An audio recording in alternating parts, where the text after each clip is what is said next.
हाँ भाई चिंटू मिंटू हो, तुम्हारी तकलीफ इस जन्म में तो कम होगी नहीं, और कम होगी तो पूरी हम कर देते हैं। और तुम्हारे को थोड़ी तकलीफ थोड़ी बढ़ जाती है, तुम्हारी तकलीफ जब हम कोई बात बताते हैं। और हवा में हम कोई बात बताते नहीं, आपको ही पता है। पहले कनाडा कनाडा ने बोला कि ऐसे ऐसे कर रही है भारतीय सरकार, दखलंदाजी कर रही है हमारे अंदर, ये कर रही है वो कर रही है, तो बस लग गई ये भांड मंडिया, इसके दलाल, ये चिंटू मिंटू, ये 50 पैसे के ट्रोलर, ये लग गए। जस्टिन ट्रूडो झूठ बोल रहा है, जस्टिन ट्रूडो का ये कर देंगे, कनाडा बर्बाद कर देंगे, ये कर देंगे वो कर। तुमने बड़े फड़फड़ाए, तुम फड़फड़ाए ना। क्या किया तुमने जस्टिन ट्रूडो का? फिर तुम नौकरी लेने के लिए कनाडा जाते हो, कनाडा जाते हो। लेकिन हाँ, एक खासियत है जस्टिन ट्रूडो साहब की, जस्टिन ट्रूडो साहब कभी झूठ नहीं बोलते, वो हमेशा सच बोलते हैं। लेकिन हमारे पास एक ऐसा बंदा है जो कभी सच नहीं बोलता, वो हमेशा झूठ बोलता है, झूठ बोलता है और फंस जाता है। जस्टिन ट्रूडो साहब ने बोला तब तो भाई गोदी मीडिया ने भी पूरा चला दिया। फिर ये तुम्हारे जो है ना गोबर खारिया जैसे, ये गोबर खारिया जैसे जस्टिन ट्रूडो का ये कर देंगे, बर्बाद कर देंगे, वो खालिस्तानियों को सपोर्ट कर रहा है, फलान को सपोर्ट कर रहा है। ओके, तुमने घोषित कर दिया भाई वहां पे खालिस्तानी को सपोर्ट किया जा रहा है कनाडा के अंदर। फिर नंबर आया अमेरिका का, अमेरिका ने बोला तो तुम भाई अमेरिका को, अब वहां तो तुम्हारा सांस निकलना बंद हो गया अमेरिका। और अब ऑस्ट्रेलियन जो किया ना, ऑस्ट्रेलिया तो अमेरिका से भी 4 कदम आगे काम कर दिया है। लेकिन जब अमेरिका ने बोला कि भाई पन्नू हत्याकांड के अंदर तुम्हारा निखिल गुप्ता हमने पकड़ रखा है और ऐसे ऐसे है, वो इंडियन रा के बंदों के नाम लिए हैं और ये बात है, तो भाग के गया भाई अपना विश गुरु ने जाकर विदेशी मीडिया को इंटरव्यू दे दिया।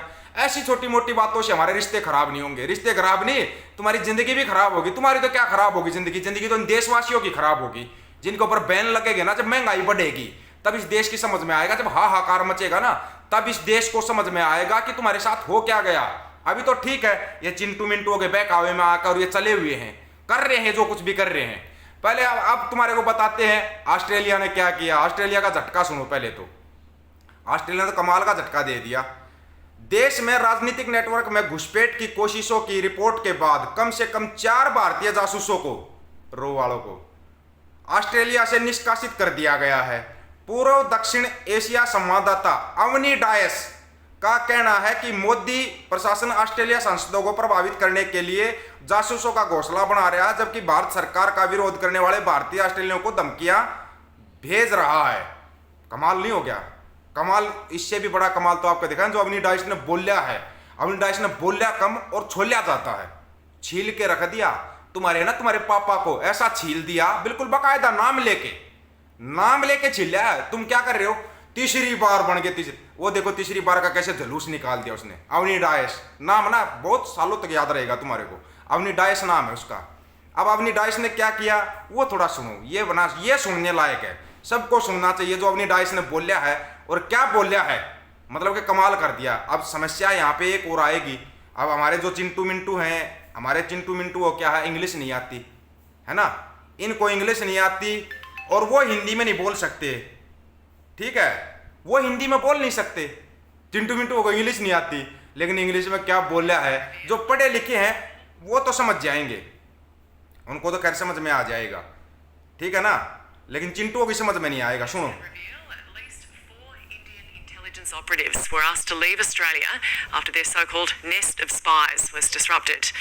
With Narendra Modi's government retaining power in India, the Australian government has been cautious to provide more details.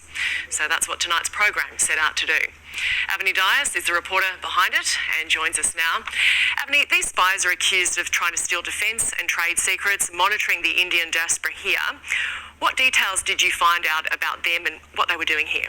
Yeah, so this was such an interesting case. In 2021, Mike Burgess, the head of Australia's intelligence agency ASIO, came out and said, that this nest of spies had been disrupted. They had been accused of so many oversteps, things like trying to get sensitive security information about defence projects, trying to get close to politicians in Australia, and crucially monitoring the Indian diaspora here in Australia. And at the time, Mr Burgess didn't mention that this country was India. It was all done quite secretly, but it's recently come out that the country was India. And what we found through our investigation is that at least 4 Indian spies were asked to leave. We found that they were asked to leave one by one. It was done really quietly. We've also found out that the Narendra Modi government, which has been really focused on making India this massive player on the world stage, this emerging superpower, it thought it had gotten away without any public embarrassment, and it's actually quite a यहाँ पे कमाल कर दिया भाई नवीन dice ने, बोले उसको super power बोल रहे हैं। नरेंद्र मोदी को, बोला इंडिया में सुपर पावर बोल रहे हैं। बोला कौन सी सुपर पावर है वो, कुछ नहीं है वो। आगे सुनो क्या बोला है। Revelation now, the sheer size of the spies that were asked to leave. And we've heard from politicians, you'll see them tonight on Four Corners, who are saying, why wasn't this publicly condemned by the Australian government? Why weren't Australians told what country this was? And the size of this nest of spies, the fact that there were 4 of them, this is now making India be compared to countries like China and Russia, who are notorious for these types of intelligence oversteps.